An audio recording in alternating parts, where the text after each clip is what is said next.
Hey everybody, I thought that I would do a couple of videos introducing you to bits and pieces out of my paranormal investigation kit. Starting tonight with this little active cam. It's like a GoPro, but this is just one of the cheapest ones that I could find online. Now you can get these already modded. So my camera, I've modded it myself to be a full spectrum camera. Very easy to do. I wouldn't recommend doing it on a GoPro. That's why I got, a cheapie to do it on for the first time in case I royally stuffed up. So a full spectrum camera, basically these little guys. On the inside, I will take it apart and I'll show you exactly what I mean in a minute. But underneath the lens, they've got a little tiny glass square and it reflects the infrared light. So now that I've taken it off, I've got like this pink hue. And like if you shine it up at the sun is black. I don't know all the technical side of how all that works. I'm not a photographer or anything. I just learnt what I did from good old Google and some forums. The concept is that with full spectrum, so that's infrared, visible, and UV light. It said that spirit activity can be seen more often in the infrared spectrum. So using this at night time, I will need to have an infrared or a UV light to be able to capture anything. I do have an infrared light coming from eBay. I'm very excited, the little floodlight. So I can have this set up and try and capture anything interesting. So I'll show you exactly what I did, just in case you want to do this for yourself. Now, you don't have to just use these for ghost. I don't like the word ghost hunting. I almost say it all the time. I prefer paranormal investigation because I'm not a hunter. I'm not hunting ghosts. I'm on the search for knowledge. So on my little one, a lot of these are going to be the same. On these cheap ones, there's going to be some screws to take off. A tutorial that I saw on YouTube just had a screen. You had to clip the screen off. So where's my little camera? There's, oh, sorry, it's so blurry, but there's tiny little screws just in here. So I'm going to take those out. I'm going to have to find some sort of app to fast forward this because this is not going to be quick. And I didn't think about this. I hope I don't lose the screws. Please also don't mind my PJs. I haven't actually gotten out of them today, to be completely honest. New Foods guy came and dropped some foods off for me and I went out there in my PJs. He didn't mind. Even my kids got dressed today and I didn't. Pretty lazy. Almost done. Probably shaking a little bit because I'm trying to do this quick for you. Oh God.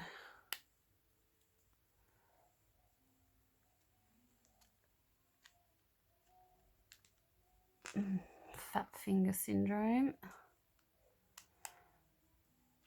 Yeah. Okay, nearly there.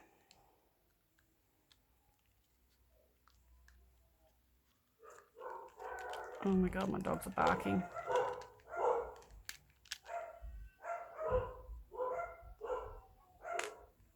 Okay. I'm just going to pause that and see what's going on. Alrighty. Oh my God, he's still going. Stop it, Basil. So now I've got all the little screws out. I'm going to take this apart ever so gently. Now the two little edge things, where is my camera? Two little edge things will fall out. One little edge thing will fall out. Now what you're going to see inside may look a little scary. Do be very gentle. Do not pull the sides apart because there will be wires connecting both sides together. Now, this part is even more scary. Why I suggest don't do it with a GoPro. Get a cheap one to practice with first. This here, this is the lens. You need to be super gentle. You want to not crack it. Now, I'm hoping I didn't tighten this up too much and I might be able to get it undone a little easier. I actually had to use pliers the first time, it was so stuck. Gently, of course, pliers gently. It is loose. So what you do, you just unscrew it. And this is going to be the same on pretty much all of them.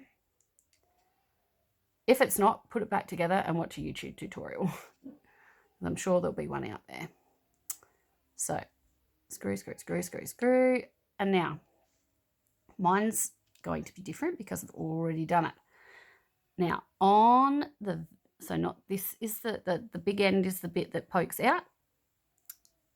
The little end here, there will be a little square piece of glass that just sits in here. It's going to have tiny little dabs of glue on all four corners. What you need to do is get something quite sharp and very pointy, get it in there and just pop it out. Just pry it out. It should, if you can't just pop it out straight away, get maybe like a scalpel or just something that you've got that's really sharp just to get into where the glue is and just flick it out. Now, be very, very, very careful not to touch that with your finger. Do not get any fingerprints on there. If you do happen to do that, you're going to need to get a lint-free cloth and just give that a quick wipe. Now, even more important, back on the main body, on the inside of there is a sensor. You do not touch that. Don't get anything in there. If you feel like your house is pretty dusty, maybe cover it up even just while you're sorting this out. And then as soon as you've done all that, you can just put it back together, screwing that back in all the way. I didn't do it super tight because I didn't want to wreck it. There we go. That's pretty much where it was last time. And that's it. Now, all you need to do is just put it back together. And from there, so imagine I've put all the little screws back in. I'm not sure what's going to happen, but I will turn it on. Oh, my battery's probably flat. Oh, no, that's not the on button. Ha! Oh, it's not going to work for you guys, is it? No. Anyway, it's got a pink hue. I did test it to make sure that it does work as a full spectrum camera. I shined it at the sun and the picture came up, the sun came up black. I haven't tried it with the infrared camera as I mentioned, but I will, and I'll let you know how that goes. Hopefully I've done it all right and it works as intended. If not, I can always just stick the little piece of glass back in there. I didn't damage it. I've got it in a little plastic bag kept safe. So once I have some footage with my infrared camera, I'll upload that to the group so you can check it out. And stay tuned for my next video. I think I will go over the Mel meter. Very interesting piece of technology. It measures EMF as well as a multitude of other factors. So tune in for that, and I look forward to hearing any feedback that you have. Thanks for tuning in. Bye.